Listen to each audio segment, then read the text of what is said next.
Hi, this is Professor Makimura for History of the World. And now we're going to talk about trade. I want to focus on the Old World trade and on later how the Portuguese in particular try to connect to that Old World trade. And in the process, the Spaniards discover the Americas and how the Atlantic Triangle trade is created and how that is connected to the Old World trade. So if I'm not careful, I basically just go all over the place with this lecture. So I'm going to try and stick on, just stick to what I've got with my PowerPoint. So just let's do this. So let me share. Okay. So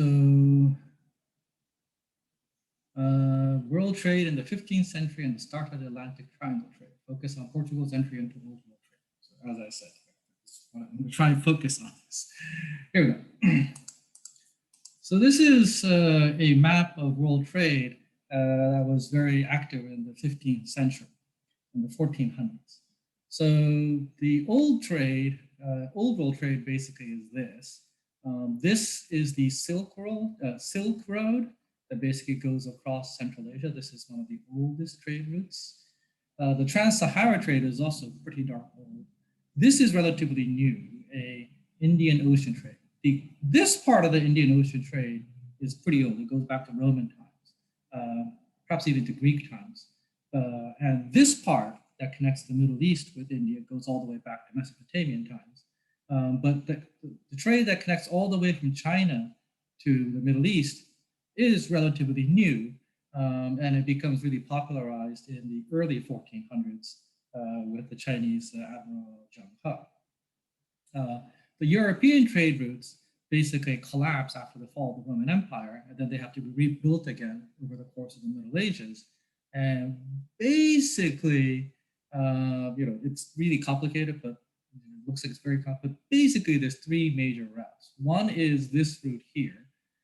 This is the route that the Swedes or the Vikings over here basically connect to Constantinople or Byzantium, which is today called Istanbul. There is this central corridor, which basically connects from the Middle East by sea to Italy, particularly Venice. And then from Venice, it can go either through Germany or it could go through France, because in the middle right here is the Alps Mountains, and you walk through the mountains. So this is the main road by boat to Venice, and then from Venice it goes up this way, that way. And the other route is this circuitous route around that goes from Italy and southern France and southern Spain all the way around the Atlantic to here, and then this connects to the Baltic trade. Now, this trade route by sea, it turns out this Baltic trade is actually the bigger trade because the sea vessels fare better. It's less dangerous. This route is far more dangerous, so less people use this route. But this route here by sea is very popular. So this is the Baltic trade. This is the Swedish trade that the Vikings created, and then this is the main corridor of the Italians, the Germans, and the French. And notice that it basically the corridor connects here at Flanders. So in the Middle Ages, it's not exactly surprising that northern Italy and the Low Countries, modern day Belgium and Netherlands, but particularly Belgium, were the two richest places in Europe.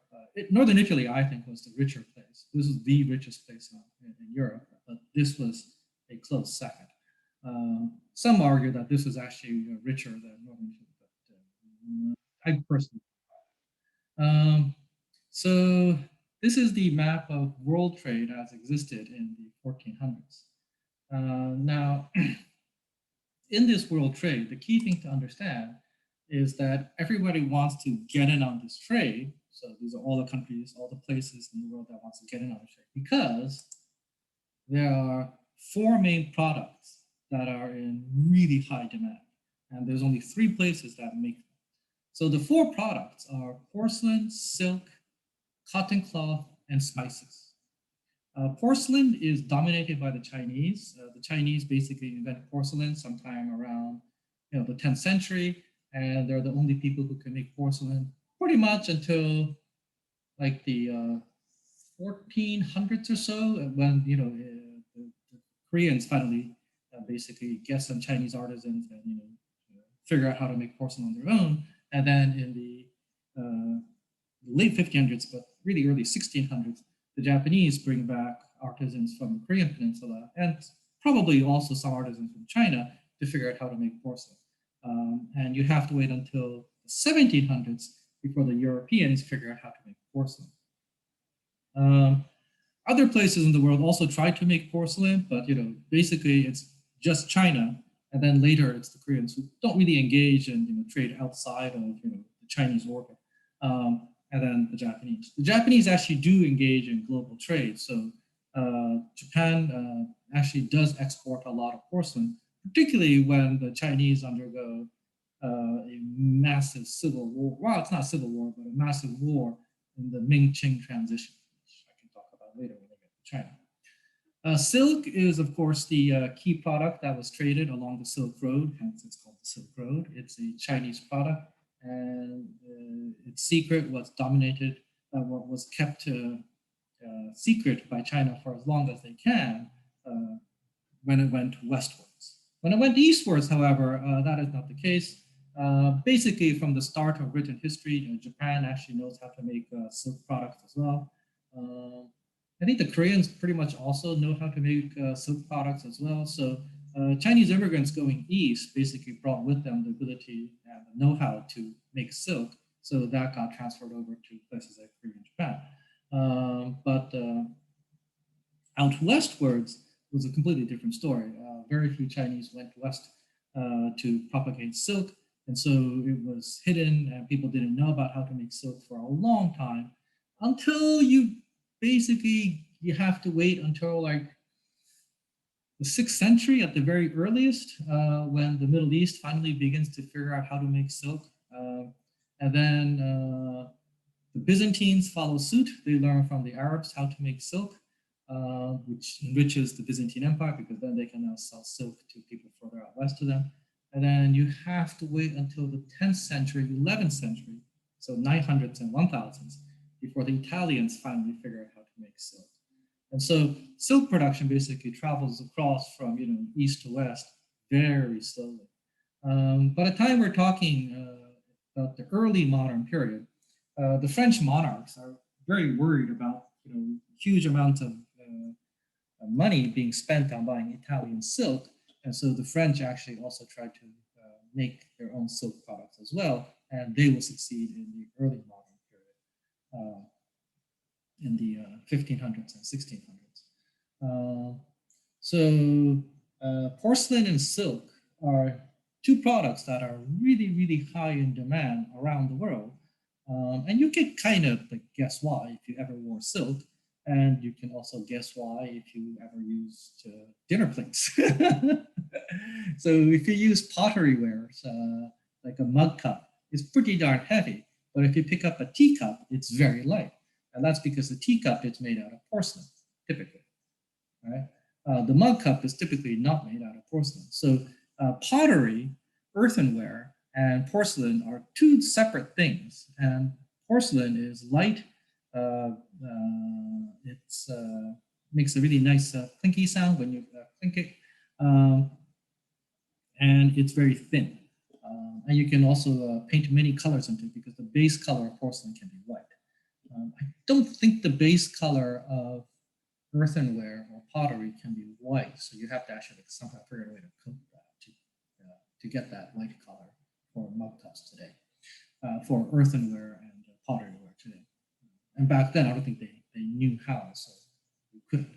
So blue and white Chinese imperial porcelain, Ming Dynasty porcelain. Ming Dynasty is from 1368 to 1644, was really high in demand. And even after the Ming Dynasty goes away, the Qing Dynasty will continue to export Chinese porcelain to the rest of the world. In the Ming-Qing transition, Japan will export porcelain too. Until the Europeans finally begin to make their own porcelain. But they still will continue to import porcelain. Cotton cloth was the specialty of India. The Indians knew how to make cotton cloth from very early in history. They also used blue dyes to dye their cotton cloth. So that dye is called indigo, And it's called indigo because that blue indigo dye comes from India. So indigo, right? It's the same, it comes from the same root. And this Indian calico, this cotton cloth made in India, it's a really nice cotton cloth, best quality cotton cloth at the time, with best quality cotton prints, best quality prints on the cotton cloth, was only available in India. And so India also was a huge exporter of this calico, this cotton cloth. Spices is, of course, the other major product that everybody wanted. India basically produces black pepper. If you go to the southwestern coast of India, that's we think that's where black pepper originates from. So, black pepper is produced in many places outside of there, but that's still the center of pepper production in the world, and India makes huge amounts of money from that. And then there are these things called the noble spices. And these noble spices are nutmeg, mace, and cloves, and they can only be had in Southeast Asia, specifically in the Spice Islands of Indonesia. So these four items, porcelain, silk, cotton, and spices, were really high in demand because everybody wanted them. And spices people want because it tastes better, but people also want spices because spices are considered medicine in the Western context, pretty much until modern times, till the 19th century. And even in Chinese culture, food and medicine is basically the same because what you take into your body is what's going to make your body. So if you eat the right foods, you're going to be healthy.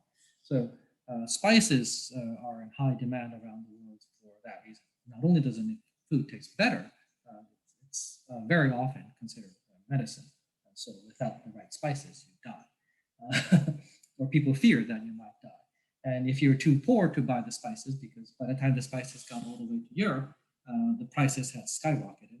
So if the price of spice in Southeast Asia or in India was like $1 a pound, I'm just making this number up, by the time you get to the to the retail seller in the streets of London or streets of Venice. Well, Venice is probably cheaper, but like streets of London, for example, all the way out edge, we're talking like $1,000 a pound. The price basically goes up 1,000-fold. And in Europe, spices were literally worth its weight in gold. So, in order to stay healthy, people were willing to eat gold. That's what it was going on. And if you didn't have the money, well, one solution was for you to bleed, because the idea here, see, so this is where I mean by like I'm just getting all over the place, but very quickly, the Greek idea, ancient Greek idea was that there was this four humors thesis, and that your body is in balance because you have these four bodily fluids in balance: blood, black bile, yellow bile, and phlegm. And if you have a fever, that's because these fluids are out of balance and you have too much blood. It's too hot.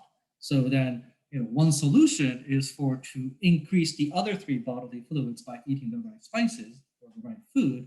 But another simple solution is to basically bleed and lose the blood so that your fever goes down, because people thought that you had too much blood at the time. That's why you had a fever. Obviously, this is all wrong, but the idea that the food that you eat is ultimately can be considered medicine is correct, but the four humors thesis needs to be updated with modern medical knowledge. And the medical knowledge of people at the time was very close to quackery. I'm not really going to make any bones about that. Bleeding is not going to heal you. Ultimately, that's what killed George Washington. All right.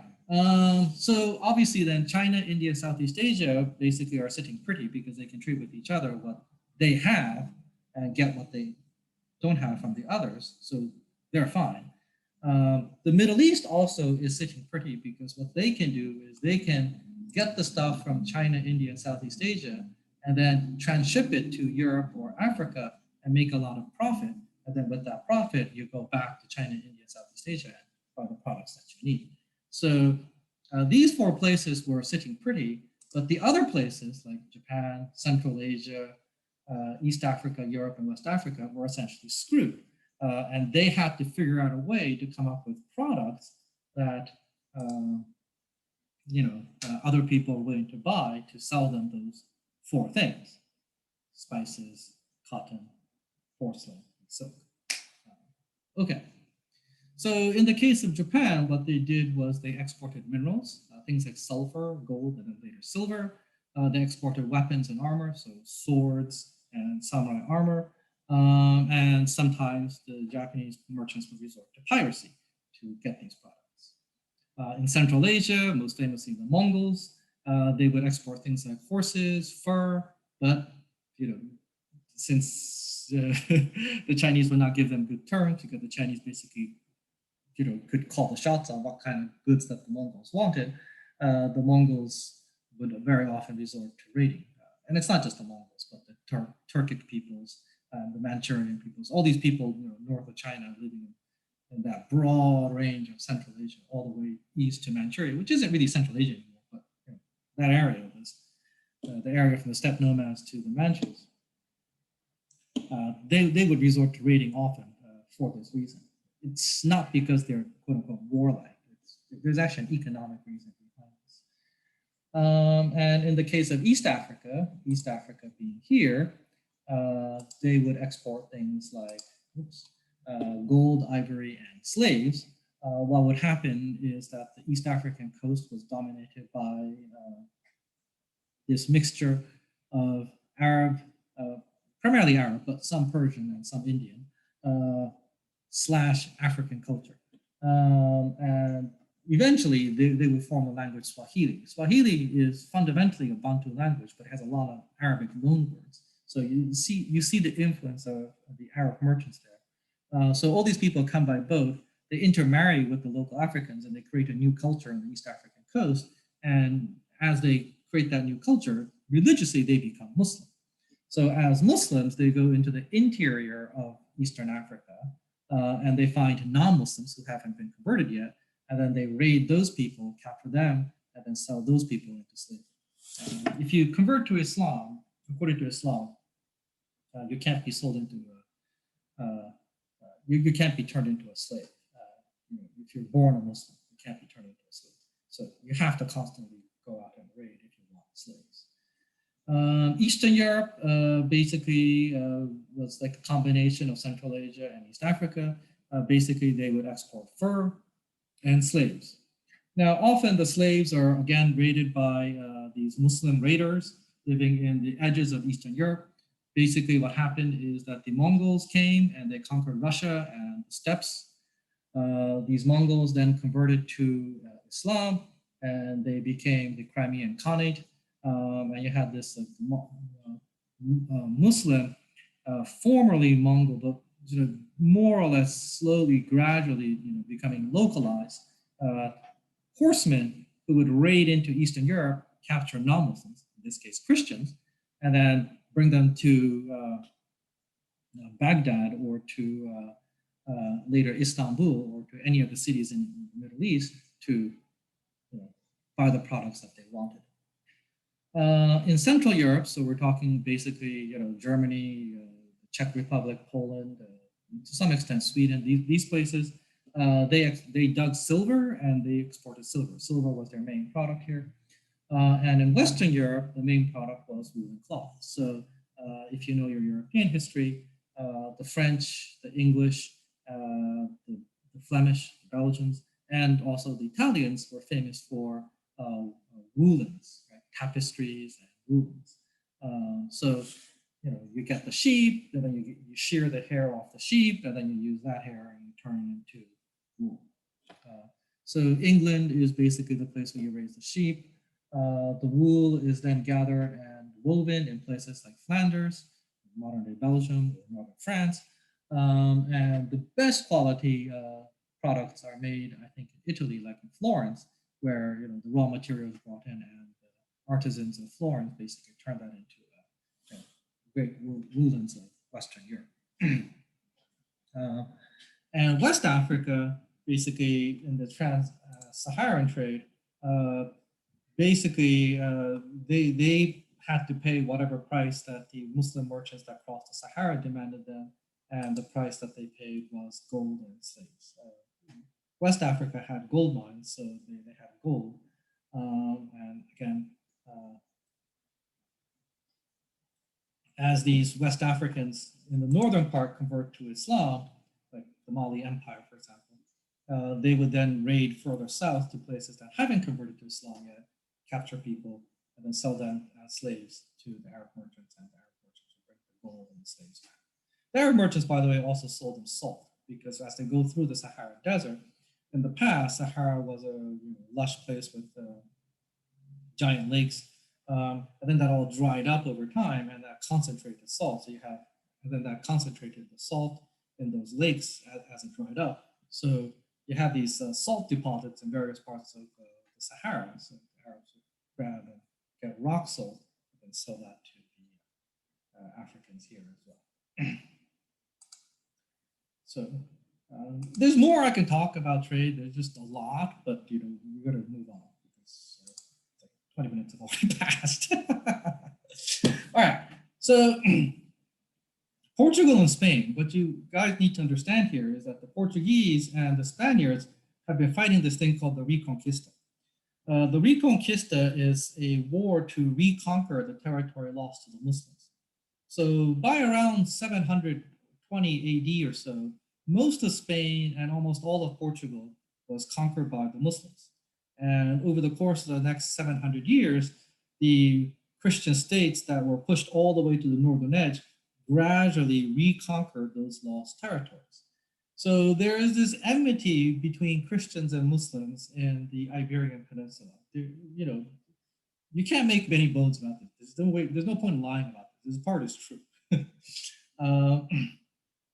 And eventually, when the Reconquista is completed, the Reconquista is completed first in Portugal and then later in Spain. The Portuguese and the Spaniards don't want to rely on the Muslim merchants to buy the products from further east.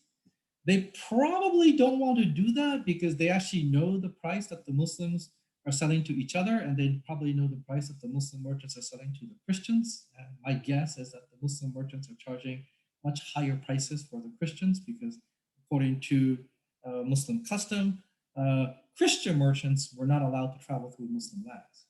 So Muslim merchants completely monopolized the link between China, India, Southeast Asia with Europe. So they could charge the Europeans whatever the market would bear. So to avoid that, to not be charged and to not trade with the hated Muslims, they wanted to find an alternate route to Asia, if possible. And Portugal's plan, so Spain's plan is the famous one where you go across the Atlantic. Portugal's plan was to basically go around Africa. So you get this guy called Prince Henry the Navigator. As soon as the Reconquista is pretty much over, the Portuguese put this motion into play and put the plan into place. And the goal is to get the best minds of Europe and to make the best long distance ships so that these ships can go around Africa. Now, they don't know that you can actually go around Africa. There's stories that Africa goes all the way down and you can't go by boat to Asia. But there are also legends that in the ancient past, the Phoenicians rounded Africa and basically made a giant loop around Africa. And there were also stories contemporaneous that there's these Asian ships that got all the way to the southern part of Africa. So if that's the case, then it probably is possible to round it. And so ships basically go down, the coast of Africa all the way down to the tip. And finally, Bartholomew Diaz reaches the Cape of Good Hope in 1488 to, be just one step away from getting into the Indian Ocean and then trading with India and China and Southeast Asia and all these other places in Asia. So that's one prong. The other thing that the Portuguese monarchy did, so this is a national project, right? This is a state project, this is a government project. So the other thing that the Portuguese government did was they sent spies to the Middle East. Because Portugal and Spain was more or less conquered by the Muslims, you have people who were fluent in multiple languages, right? Specifically Arabic and Portuguese, or Arabic, Portuguese, and Spanish, variations there of Spanish. So you get these people who are bilingual, and then you dispatch them to the Middle East, and they pretend that they're Muslims, which ain't that hard because they used to be ruled by the Muslims, so they know Muslim custom quite well. And then these people then talk to other Muslim merchants to basically figure out the links between, the Middle East and places further east of the Middle East.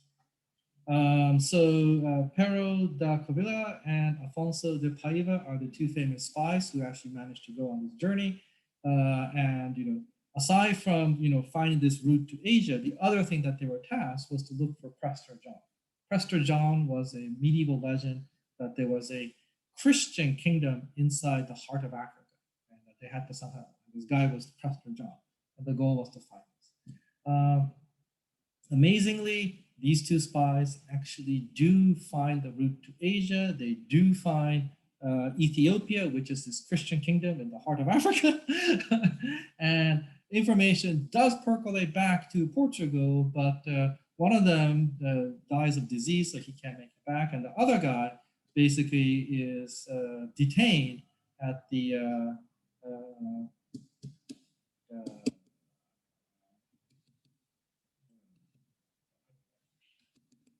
court of the Emperor of Ethiopia, and he can't go back. So the information goes back, but these people are basically stuck.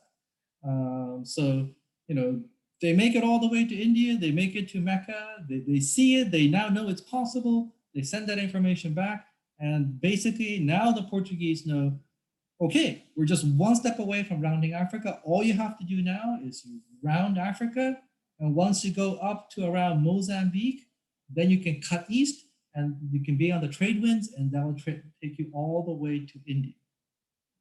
And that is precisely what Vasco da Gama does. So Columbus sails the ocean blue in 1492. 5 years later, Vasco da Gama makes that journey from Portugal to India. Right? And if you think in terms of distance, Vasco da Gama's journey is actually the more impressive journey, because it's, crossing the Atlantic is, Columbus also made the mistake. Well, I mean, he didn't know for sure. He didn't know for sure what he was doing, but Columbus's route basically took him across the longest part of the Atlantic. If you go from like Brazil to West Africa, that's like the shortest route that you can basically go back and forth between Africa and the Americas. And this is why you have these persistent rumors that there were people who actually made it from Africa to the Americas and back. But we have no historical evidence for that, so nobody knows for sure.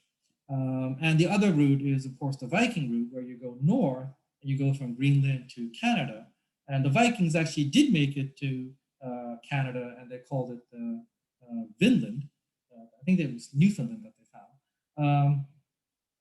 But the Viking case is historically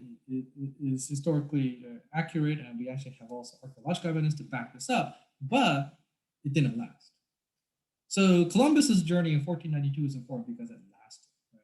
But I personally think that the Portuguese grand plan to go all the way to Asia and back is probably the more impressive naval feat, if you think about it. Okay, so the Portuguese actually do make it all the way to India. And Vasco da Gama basically meets a local Indian king to try to trade. And he's ecstatic because he finds out that there in southwestern India, they have black pepper. Okay, so they make it all the way around.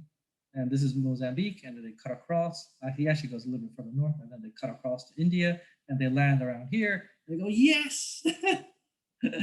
Not only do we find India, we actually have black pepper here. And he wants to trade. And so Vasco da Gama shows the local Indian king the best that Europe has to offer, and he shows him woolens, because Portugal's in the western part here. The English, the French, the Italians, the Belgians, people of Flanders, they're making, the best woolens that the world can see. And the Indians just laugh. Which you can kind of understand because, they're freaking southern India. Why would you want to wear woolens to make yourself hot in a climate where it's almost always hot? And so the Portuguese are stuck. They don't have any specialty product of their own. They can transship stuff from Western Europe, but they find out that the Indians don't want any of this stuff. So like, they don't want fur, they don't want wool. And Portugal certainly isn't going to sell them silver because the goal is to make money. So why are you giving up money to try to make money? It makes no sense. So they have no products that they can sell to the Indians. And so the Portuguese resort to piracy. When the Portuguese first show up in the Indian Ocean, they resort to piracy. And this wreaks havoc in the Indian Ocean because the Indian Ocean had been dominated by Muslim traders for about 500 years by this point. And because they're all Muslim traders, they basically follow the Quran, which has a lot of commercial law inside it, or the Islamic custom has a lot of commercial law embedded in it. So there was no need for war. There was no need to resort to violence because the Islamic courts could actually settle all these things peacefully. So these ships were sailing in the Indian Ocean lightly armed because there are pirates out there, but they're only lightly armed. And then these massive Portuguese ships that are fully armed to the teeth show up and they just wreak havoc by plundering ships. At one point, the Portuguese ships captures a pilgrimage ship, a Muslim ship that was going to Mecca. So one route basically is you cross the Indian Ocean and you go up the Red Sea and then you land over here on the western coast of the Arabian Peninsula. And there you get off boats and you walk to Mecca. It's your pilgrimage site. So you find all these pilgrims, crossing the Indian Ocean. The Portuguese ship captures it, and they kill the pilgrims, take the cargo, and sink the ship. It's like I know that Christians and Muslims don't get along, particularly right after the Reconquista, but I mean, come on, you don't have to kill pilgrims. That would piss people off, I would imagine. Anyway. So the Portuguese first show up as pirates, and then they quickly realize that the piracy basically is making them hated, but they do have the military superiority, so they eventually run a protection racket. They basically sell letters that basically say, if you buy this letter from us, we won't raid you. So that's what the Portuguese do. Now, in one of these journeys that's going back and forth between India and Portugal, a Portuguese ship gets blown off course and they land in the tip of South America. And that's the start of the Portuguese colonies of Brazil. Okay, the Portuguese colony of Brazil is started off. But the Portuguese basically bypass Africa. That's an entire country. It's not an entire country. It's basically just ports along the coast that they have. So they have Angola or Luanda, the port here, and they have Mozambique, the port here as well. Mozambique, the country, the port here. So they land in these ports to do this. The reason why they have to land periodically is because they didn't know about vitamin deficiency, vitamin C deficiency in particular. It's called scurvy. And people will basically get sick if you don't have vitamin C for a long time. And they couldn't figure out what was going on. So the solution basically was for the ships to land at sea periodically and then eat good food, replenish your health, and then go back on the journey, which is the correct thing to do. I mean, they didn't know that it was vitamin C that they were missing, but that actually solves the problem. So later, the Dutch would follow after the Portuguese to go all the way to Asia, and so would the English as well. But in these long journeys, they need to find a place to stop. So the Dutch will eventually settle on Cape Colony, and then the English will take over Cape Colony from the Dutch. So parts of Africa are colonized early, but it's not territories, but it's more like these coastal towns, coastal cities. Okay. So when they get to the Indian Ocean, because they're running a protection racket, and we know their military superiority, a Portuguese admiral by the name of Albuquerque basically begins to come up with the idea that maybe we can dominate the Indian Ocean trade. And so here is the idea. This trade has choke points. So there's one choke point here, right, between the island of Sumatra and the Malay Peninsula here. So ships have to go through this narrow corridor to go from China to India. And there was a Muslim kingdom here called the Malacca Sultanate that was charging a toll and making a lot of profits. So that's one choke point. Another choke point is here at the Persian Gulf. If you can actually control here, then ships that go further into the Middle East, basically you can basically charge a toll there as well. Another choke point is either here or here on the entrance to the Red Sea. That's another choke point. And the last choking point is here between Europe, Africa, and the Indian Ocean, so around Mozambique. So if you control all these choke points, 1, 2, 3, 4, then you can control the flow of goods going into and out of the Indian Ocean. And amazingly, the Portuguese tried. So they first take Goa, which is in India on the western coast. It becomes their agent headquarters. Goa remains a Portuguese colony from 1510 all the way to 1961. Okay. Mozambique is the first place that falls to the Portuguese. When they get to Mozambique, they make no hesitation whatsoever, and they immediately claim Mozambique as theirs. And they hold on to Mozambique all the way until 1975. Pretty amazing. And then Malacca.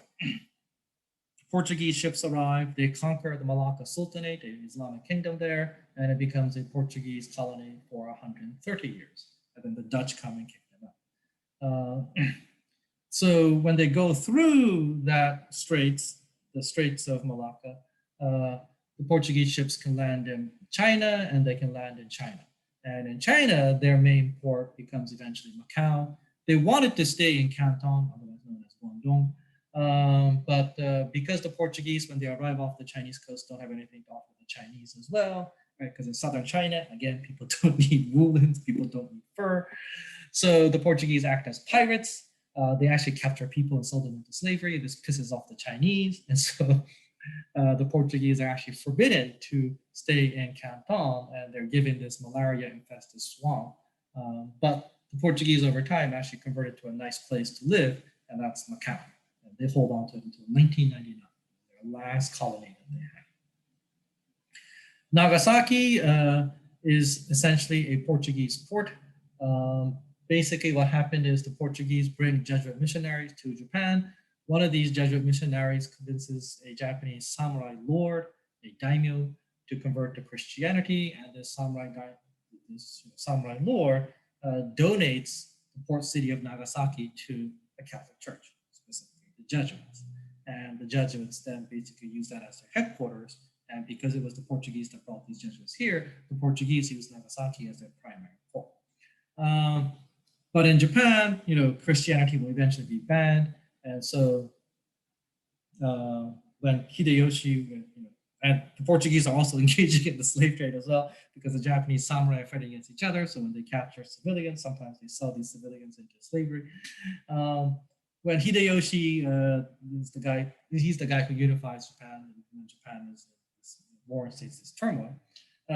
When he takes over Nagasaki, he finds out that the Portuguese are engaging in the slave trade. Hideyoshi said, well, I come from commoner stock. I don't want to be sold into, I don't want my family to be sold into slavery. You can't do this kind of trade. And so he bans the slave trade, and he finds out that it's the Portuguese that's actually using Nagasaki as their primary port, and Nagasaki is donated to the church. And so Nagasaki is confiscated, and it is no longer the main port of the Portuguese that they control. It is now a Japanese port that the Portuguese will frequent, at least until the 1630s, when they're finally expelled. So Oman is the entrance to the Persian Gulf. So Oman is over here. And Oman falls to the Portuguese in 1507. And they hold on to it until 1650, which means the Portuguese have Goa as their headquarters. They have outposts in Macau and Nagasaki, and they have control over this choke point. They have control over this choke point, and they have control over this choke point. The last remaining choke point is here to connect to the Red Sea. And they attack Aden. In 1513, they attack, they are rebuffed, and they try again in 1547, 1548, and they fail. So why do they fail? The reason why they fail is because the Muslim merchants aren't stupid. They realized that these choke points are being controlled by the Portuguese, and when the Ottoman Empire, which had recently conquered the Egyptians and now have control over the Red Sea, realized the situation that they're in, they go, oh, well, we better do the damnedest best to make sure that we get to control our trade that goes through the Red Sea to the Indian Ocean so that we can get products from further east. Right? We don't want that to be in the hands of the Portuguese and the Portuguese to actually do what Muslims were doing to the Christians. So in this war, basically you have the Ottomans versus the Portuguese, but you also have locals that get involved in this. So the Ethiopians are right over here, and they are a Christian kingdom. They have made contact with the Portuguese, and when Portuguese ships arrive off the coast and they actually go inland to meet the Ethiopian emperor, King of Kings, they eventually will sign an alliance. Because the Ethiopians, their long-term goal was to get to the sea, but they've been cut off from the sea by Muslim Adal Sultanate. So they will work with the Portuguese to defeat the Adal Sultanate and get control over ports. And over here, the Adal Sultanate is finding the Ethiopians as a rival. And when they find out that the Ethiopians and the Portuguese are now working together, they're going to work together with the Ottomans. The order doesn't really matter, right? The point is it becomes 2v2. Portugal plus Ethiopia versus Ottomans plus Adal Sultanate. And then all the way over here, after the Malacca Sultanate falls, you have a sultanate in Aceh. Aceh is at the tip of Sumatra. And the sultanate in Aceh basically realizes that, okay, we can also produce pepper, but we have to make sure that we have a direct route that connects us to the Middle East. And so the Ottomans sent envoys to Aceh to sign an alliance between the Ottomans and the kingdom of Aceh to fight against the Portuguese. So the Portuguese have no local allies here, which means it's going to be Portuguese and the Ethiopians versus the Ottomans, the Adal Sultanate, and the Aceh Sultanate. And the result is a stalemate. The Portuguese can't win. They can't get Aden. Aden is basically, held by Muslim forces to the bitter end. Until the 19th century. The Portuguese tried twice, but they fail. And Aceh does not fall to the Portuguese, and Aceh, when they tried to reconquer Malacca, also fails. So there you go. This is a grand war that's happening over the entire planet, right? And the Portuguese are fighting halfway around the world so that they can make a profit. This, I think, really is the start of capitalism as we understand it, right? The goal of the Portuguese is not to spread Christianity as much anymore. The goal of the Portuguese is not to make as much money as possible. The Spaniards probably are more serious about spreading Christianity than the Portuguese, I guess.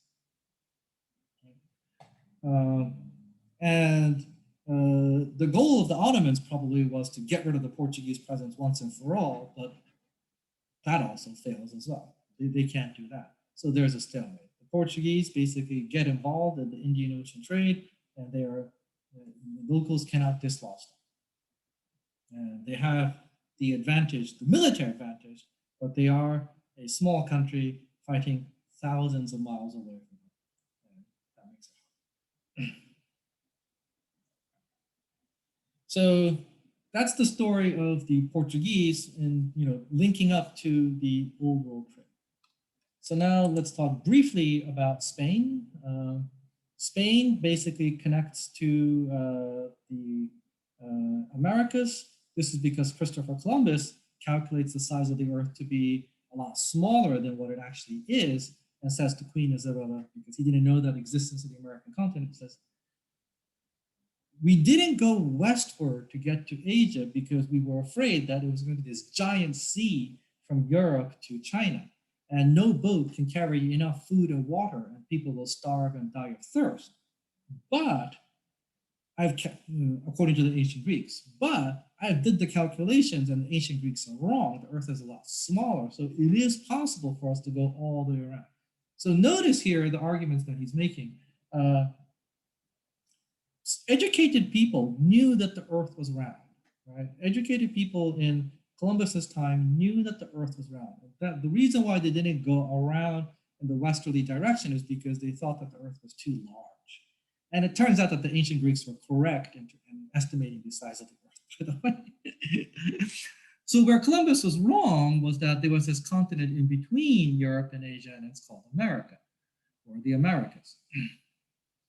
But Columbus, till his dying days, thought that he had discovered Asia. So this is the reason why he called the people he discovered Indians.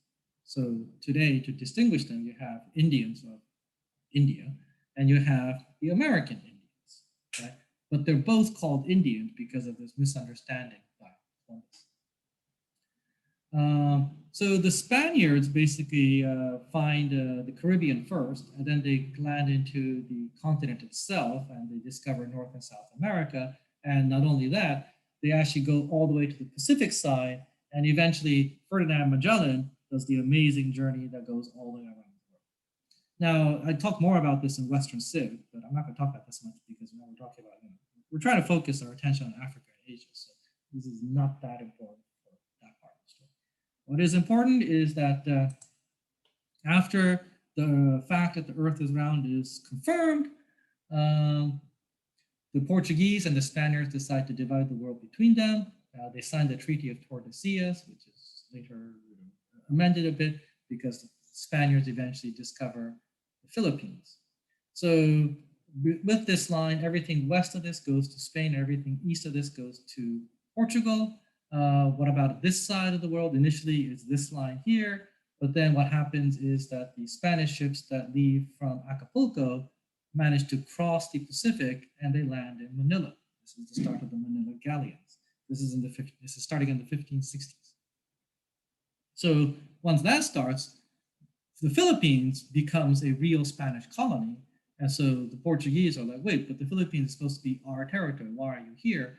And so they discuss things and they actually amend the line so that the Philippines is actually Spanish territory, but the Spaniards are not supposed to go to China or Japan directly to trade, according to the treaty. And the Spaniards are not supposed to go directly to Africa, which means you're going to get the Atlantic Triangle trade in this weird fashion. So the Atlantic Triangle trade, when you look it up online, very often basically shows you a triangle that connects Europe, North America, and Africa. And that's wrong. You're probably getting images from American high schools, and American high schools are teaching the Atlantic trade from a high school perspective. So if you're teaching to American high school students, then obviously you're going to center North America as one of the places you want to talk about. But we actually know the number of slaves, or the ratio, actual number of slaves, and the ratio of slaves that left Africa to come to the Americas. This is a massive book that was done, that did a lot of this number crunching. And it turns out that only less than 5% of the slaves made it to North America. Right? Less than 5%. Right? Less than 1% go to Europe. Almost all the slaves go to Brazil and the Caribbean. Over 70% of the slaves end up in Brazil and the Caribbean. Which means it's Europe, Africa, and the Americas, but the weight is here in Latin America, not North America, not the 13 colonies. So what's happening? Obviously, it's slaves that's being exported over here. They're being exported by the Portuguese. The Portuguese have this thing called the license to sell slaves, the asiento, from the Spanish crown initially. The Spanish crown gives the asiento to people they favor, and initially it gives it to the Portuguese. So the Portuguese ferry African slaves across over here. The African slaves in the plantations of the Caribbean and Brazil basically make sugar. So the major product that actually goes from the Americas to Europe is actually sugar. Sugar is the key product here. It's not cotton, okay? It's not fur. I mean, cotton and fur eventually will become important, but from Europe to Africa, from Africa to America is slaves, from America to Europe, it is cotton, it is sugar. The other major product that they're sending is actually silver. It turns out that there's massive silver mines in the Viceroyalty of Peru, modern day Bolivia, and in the mountains of Mexico, Zacatecas. So silver is mined like crazy here, and that silver is also shipped across by the Spaniards. So the Spaniards and the Portuguese, because there's Portuguese Brazil here, bring back sugar, and the Spaniards basically bring back silver to Europe. So then what goes from Europe to Africa? So that's the last bit here, which is up here first. The last leg here, basically, the Portuguese and the Spaniards are selling things like guns and cotton cloth to the Africans. So I'm going to talk about guns and cotton cloth more in detail, but when we get to Africa, but notice that it's actually cotton cloth. The Europeans make wools. They don't make cotton cloth. Where are they getting the cotton cloth from? They're getting the cotton cloth from India. So the Portuguese go all the way to India. They buy cotton cloth from the Indians. They bring it back to Europe, and they sell it to people in Europe. And then whatever is left over, or they earmark a certain section, and that is sold to the Africans. And the Africans buy the cotton cloth and sell the slaves, the African merchants. The African kings buy the guns because the African kings are fighting against other African kings, and they capture the losers and they sell the losers, the prisoners of war, into slavery. It's their freaking enemy. They don't care. Right? So that's the logic that's happening here. So the cotton cloth is key because it shows you the connection of the Atlantic Triangle trade to Asia. So the other thing that's key is silver. So silver goes to Europe. 20% of the silver is collected as tax. Everything that is mined, 20% initially is the king's cut. It's the 20% tax. And that goes straight to Europe. Where does that silver go? Well, some of it stays here, but here's the other place it goes. Once you get this galleon trade, which starts in 1565, I knew it was 1560s, 65. Silver from Mexico and the Viceroyalty of Peru basically are shipped to Manila. And there at Manila, the Spaniards wait for the Chinese merchants and for the Japanese merchants and Southeast Asian merchants and Indian merchants to arrive at Manila, because the Spaniards are not allowed to go further according to the Treaty of Tordesillas. So they wait in Manila, and these Asian merchants come to Manila and they sell the products for the silver. And that product is then shipped back to Acapulco and Lima. So according to the Spanish travelers, they basically say that Lima, the capital of the Viceroyalty of Peru, is actually wealthier than Spanish cities. They have all the stuff that people wanted, like porcelain, silk, spices, cotton cloth, and they're getting it from this trans-Pacific trade. Which gives you a hint. What that means is then the silver that is shipped off to Europe, some of it is spent in Europe, but a lot of it is then shipped off to Asia to buy those Asian goods. And that's how you know that the Portuguese can no longer have to rely on piracy. They can do a protection racket. But in terms of trade, what they do is they bring the silver mined in America, collected by the Spaniards, to Asia, and you buy the cotton cloth and the porcelain and the silk and the spices, you bring it back to Europe, and that fuels the Atlantic Triangle trade. So the key thing to understand here is that the Atlantic Triangle trade connects directly with the Old World trade. And the Atlantic Triangle trade, when it first starts off, is actually the junior partner to the Old World trade. The Portuguese are trading in both Asia and in the Atlantic.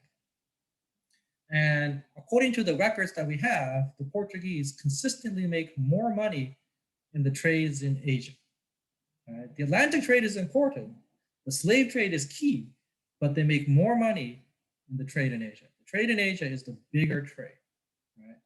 And the Atlantic trade is important, but it's initially the junior partner, and you really have to wait much, much later before the Atlantic economy takes off to finally begin to rival what's going on in Asia. And that happens, I would argue, after the Atlantic Triangle trade comes to an end. The Atlantic world basically is going to be wealthier and more powerful than the Asian world only after the Atlantic Triangle trade comes to an end, which is the big irony. And the Atlantic Triangle trade actually comes to an end because of what's going on in Asia. So this trade about the Atlantic that people sort of talk about, in isolation, is actually part of a global trade network. And it's ultimately created because of the Asian trade, and ultimately it goes away because of the Asian trade. So in a sense, it's a junior partner. Right? It's dependent on what's going on in Asia. So you have a global trade, or you have a semi-global trade initially, the old world trade, which is pretty much all the entire world except for the Americas. The Atlantic trade connects the Americas into it, and then it puts it into it, and this fuels European economic growth. But eventually, that Atlantic trade fulfills its function, and then it goes away. So this is the story of these giant trade network. And once you have this giant trade network, we can really talk about a global human history. And this is the reason why I think once you get this global trade network, we can talk about a modern history of the world, where it's a truly global history, where everything is now interconnected, and what's going on in one location actually has an impact on another location. So all that silver mined in the Americas, for example, has an impact on what's going on in China, because that silver manages eventually to get to China, and the Chinese then use that silver to remonetize their economy. The Chinese economy, the Chinese geography, basically had mined all the gold and the silver, and there simply wasn't enough currency in China, gold, silver, and copper. There simply wasn't enough precious metals in China. And this is the reason why the Chinese began to use paper money starting in the Sung dynasty around, 1000 AD or so. Right? But the paper money basically got hyperinflated twice under the Sung dynasty and then later under the Mongols. And so people basically, stopped trusting paper money, but there was no gold or silver or copper, so they couldn't use coins. And what ended up happening is that in the early years of the Ming Dynasty, you actually have a return to a barter economy. The Chinese economy goes back to being a barter economy for a while, because the Ming Dynasty tries to use paper money, but nobody takes it seriously. So you got to use something else. In the end, when American silver and also Japanese silver begins to flow into China, the Chinese economy can then fully commercialize and use silver as the primary currency. Right? So that's an example of how something that's going on in Latin America is impacting what's going on in China. And what's going on in China, and India and Southeast Asia, those four items, is obviously impacting what's going on in the Atlantic world, because the Spanish and the Portuguese, remember, their initial goal is to get to Asia. And they do get to Asia, and they want to trade with Asia. So there you go. The British, the French, and the Dutch, well, to be more precise, the Dutch, the British, and the French, I think in that order of importance in world trade, will enter this trade. Other Europeans, like the Danes and the Norwegians, is Norway part of Denmark, or is it part of Sweden? I forget, but the Germans, I mean, they also try to look for a way out of Central Europe into the Atlantic, but they don't make a big impact. I mean, people actually, I think Norway is part of Sweden at the time. I don't remember, but if people know their American history quite well, they should remember that in North America, there was actually a short-lived Swedish colony in North America. Right? So, just I think it was like between like Maryland and Pennsylvania or something like that. But I mean, there was a short-lived one there. The Dutch initially held control over New York. Right? New York City was called New Amsterdam, and the area around New York was called New Netherlands. It was initially a Dutch colony, but the Dutch wanted to focus on the trade in Southeast Asia. So they get to Southeast Asia in the 1600s. They're also in the Americas. They fight a series of wars against the British. And effectively, when the British lose and the Dutch win, the bargain is the British will pull out of the lucrative spice trade and they'll get out of Southeast Asia altogether. In return, the Dutch will hand over the American colonies to the British. So there's a swap, right? So the British pull out of the spice islands of Southeast Asia, and the Dutch gain a monopoly there because they've already defeated the Portuguese there. So the Dutch have a European monopoly on bringing back spices from Southeast Asia all the way to Europe, and that's how they make a killing. The Dutch East India Company makes huge amounts of money, but that has an impact on the Americas because there's a transfer of colonies from New Amsterdam and New Netherlands becoming New York. So when the English when the English king gets, I think it's the English king. Yeah, I don't think it's the British king just yet. But when the king gets all this, he gives New Amsterdam as a birthday present to his brother, and his brother is the Duke of York. So obviously, then that's how you get the name New York, because it's a birthday gift to the king's brother. That's freaking amazing. But that just shows you, to think that New York City is actually a birthday. But that shows you, a global scope that one needs to keep in mind when you actually think about this. So I'll end this here, and I'll upload it, and I'll see you guys in the next video. All right.